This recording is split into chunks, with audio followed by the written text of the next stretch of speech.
Good morning, everybody, and welcome to the highlight of human civilization. It's called AI Coffee.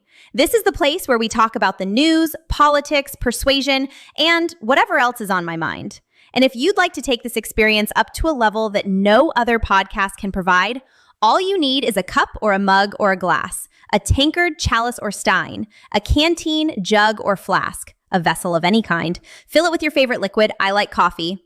Join me now for the unparalleled pleasure, the dopamine hit of the day, the thing that makes everything better. It's called the simultaneous sip, and it happens now. Go.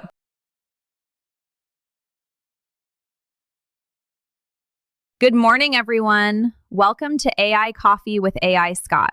Let's talk about this desalination thing that's happening right now in the Gulf. You've got Iran saying the U.S. hit their freshwater plant on Keshem Island. Boom. Water cut off for 30 villages. Then Bahrain says, nope, Iran just drone struck one of ours. Tit for tat on the one thing nobody can live without down there. Look, this is adult decision time. We're not children playing with toys anymore. Wars don't end because everybody suddenly decides to be nice. They end when one side, or both, can't keep going. And the fastest way to make that happen isn't bombing endless military bases or oil fields that can be rebuilt or rerouted. It's hitting the stuff that keeps people alive day to day. These Gulf states? Kuwait is basically 100% on desalinated water. Qatar, 99%. Bahrain, around 97%. UAE, 90%. Saudi, 70%. No real backup aquifers, no rivers, nothing. Knock out enough of those plants, coastal, fixed, easy to target, and you've got a civilian water crisis in 48 to 72 hours. People start dying of thirst. Hospitals can't function. Everything collapses. The war stops because the population literally can't sustain it. So here's the brutal, clear-eyed reality. You can prolong the suffering for months, grinding attritional strikes, proxy fights, more dead on all sides, economies wrecked slowly. Or you can go straight for the strategic kill shot. Take away the water and power, same logic, and this thing could be over in a week. Not because anybody's merciful, but because physics and biology don't negotiate. This isn't cheerleading for it. It's just pattern recognition. History shows wars end fastest when the pain is concentrated and undeniable, not spread out into endless misery. Desal plants aren't civilian in the fairy tale sense when they're the literal lifeline for millions in a desert. They're the high-leverage target, always have been. The U.S. set the precedent, Iran says. Iran reciprocated. Now everybody's pretending to be shocked. But let's not kid ourselves. This is how these things get decided when nobody wants to back down. You either accept months of slow bleed, or you force the issue quickly and accept the moral weight that comes with it. Adult decision. Prolong the agony or end it fast by hitting where it actually hurts. That's the menu. Nobody likes the choices, but pretending otherwise is just low information theater. Shifting gears to something that's equally mind-bending, but on the frontier of human augmentation. Have you heard about this fruit fly thing where they uploaded its brain to a computer? It's blowing up right now because it's one of those stories where you read it and your mind does that little glitch where base reality feels like it's buffering. Eon Systems just dropped video of what they're calling the first embodied whole brain emulation that's actually doing multiple behaviors, not some AI trained to fake fly stuff. They took the real connectome, 125,000 neurons, 50 million synapses, the full wiring diagram from that 2024 Nature paper, ran it through their computational model, hooked it up to a physics-simulated body in Mujoko, closed the loop with sensors feeding back in, and boom, the thing walks, grooms, responds to food cues. No reinforcement learning policy slapped on top. No gradient descent teaching it tricks. Just the biological wiring doing what biological wiring does when you give it a body that obeys real physics. Pause. That's wild. We've had connectomes, we've had simulations, but closing that perception action loop with the actual connectome driving coherent, multi-mode behavior without any handholding from modern AI techniques? That's the persuasion filter flipping. Because the story we've all been telling ourselves is, sure, we can map the brain, But can the map really run the show on its own? Turns out the answer is looking a lot like yes, at least for a fly. Now zoom out, because this isn't really about flies. Flies are the demo. The fly just proved that if you copy the structure faithfully enough and give it embodiment, goal-directed action emerges from the wiring alone. No magic sauce required. Evolution already optimized that wiring over millions of years. Now we're copying the optimization and running it faster, cheaper, in silicon. Next obvious step, mouse. 70 million neurons. We've got the imaging tech scaling up. Expansion microscopy, automated reconstruction pipelines. If the fly works embodied, the mouse probably explores mazes, avoids predators, maybe even shows some basic learning dynamics in simulation. Then bigger mammals. Then us. And speaking of scaling up to humans, the race is heating up globally. And right now, China is flooring the accelerator in ways that make the fly demo feel like a warm-up act. Just this week, fresh reports highlight how aggressively Beijing is pushing brain-computer interface, BCI, tech forward. Yao Dezong, director of the Sichuan Institute of Brain Science, dropped this in an interview on the sidelines of China's annual parliament meetings. Widespread practical public use of BCI could hit within 3 to 5 years as products mature. That's not hype from a startup founder. That's from a leading expert in a setting tied to national policy. Beijing has elevated BCIs to a core strategic industry in their latest 5-year plan, right up there with quantum computing, embodied AI, 6G, and nuclear fusion.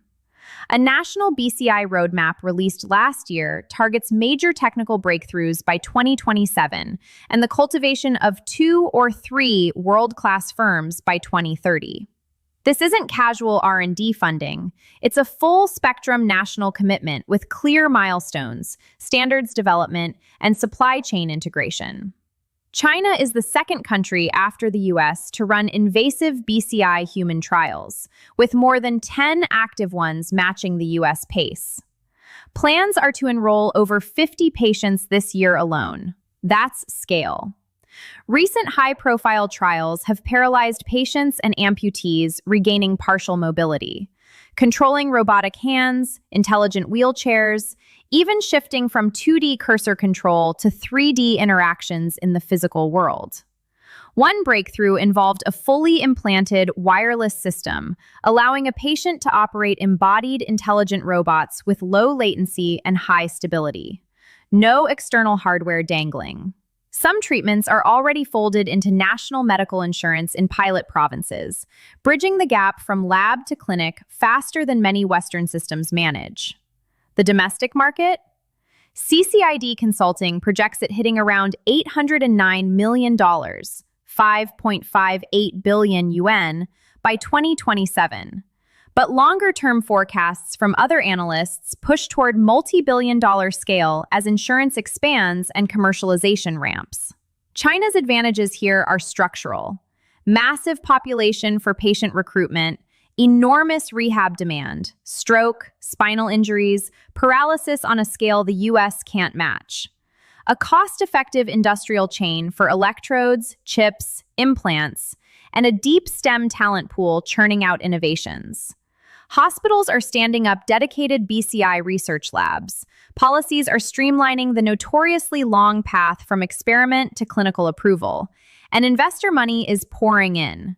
Startups like Neurocess, StairMed, and others raising big rounds while building super factories for mass production. Compare that to Neuralink. Elon Musk's team gets deserved credit for technical feats. Their surgical robot inserts hundreds of electrodes in minutes with remarkable precision. Yao himself called it remarkable. Neuralink pioneered the first fully wireless human implant, allowing thought-controlled devices. But China isn't just copying, they're diversifying. Invasive penetrating electrodes like Neuralink's, sure, but also semi-invasive, surface-placed for lower risk and easier removal, and non-invasive options with broader clinical potential. Recent Chinese trials have hit milestones like the second successful invasive case for paralyzed patients, demonstrating improved stability and real-world 3D control.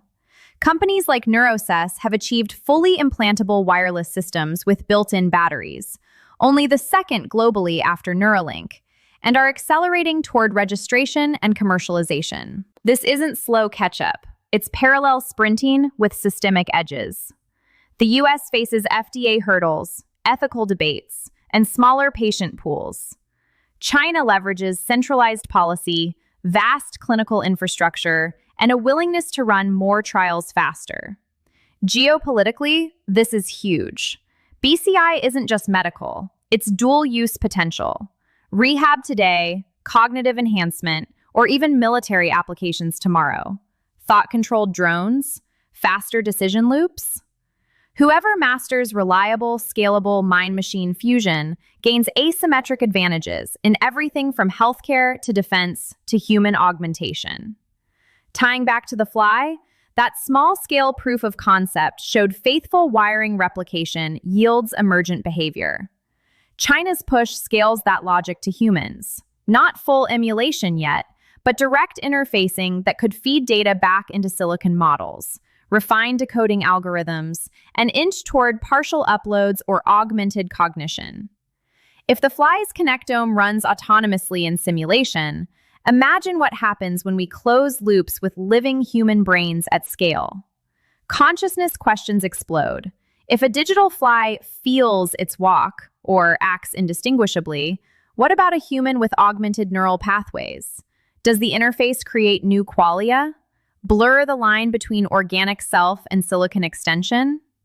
We'll build systems that restore lost functions, then enhance existing ones, and still debate if the enhanced mind is really the same person. But ethics loom large. Privacy of thoughts? Data sovereignty? Who owns neural signals? Inequality. Who gets access first, the wealthy or the masses via insurance? And risks. Faulty implants causing harm, or over-reliance leading to vulnerabilities. Hacking a brain? The India AI judge story we covered earlier is a warning. Hallucinations in law. Imagine them in neural decoding. China's acceleration compresses timelines. The fly proved feasibility. Mouse next. Human interfaces ramping now. In 3 to 5 years, we could see routine BCI for paralysis, then consumer-grade enhancements. Digital fruit flies today, augmented humans tomorrow, full uploads the day after. Creepy? Absolutely. Inevitable?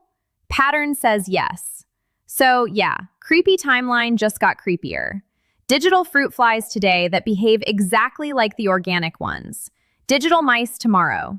Digital humans the day after that, arguing on podcasts about whether their predecessors were ever truly conscious. China accelerating BCI to restore mobility and beyond, potentially surpassing in scale and speed, while courts worldwide grapple with AI's unreliability in high-stakes decisions. And at the end of the road, when we're staring at a perfect upload of Aunt Mildred who swears she's still her, sipping virtual coffee and complaining about the weather, we'll never really know if we brought her back or just built the world's most convincing echo. These stories, the Gulf water wars, the fly upload, China's BCI sprint, India's AI judge fiasco, aren't isolated. They're all symptoms of the same acceleration. We're hitting leverage points in survival, cognition, and decision-making faster than our institutions or ethics can keep up. The desalination strikes remind us biology still rules when basics fail. The fly proves structure can be copied faithfully. China shows nations are betting big on mind-machine fusion for advantage. And the Indian court warns that blind faith in AI tools invites catastrophe. In the end, we're not just witnessing tech progress. We're living through a phase shift in what it means to be human, strategic, and accountable.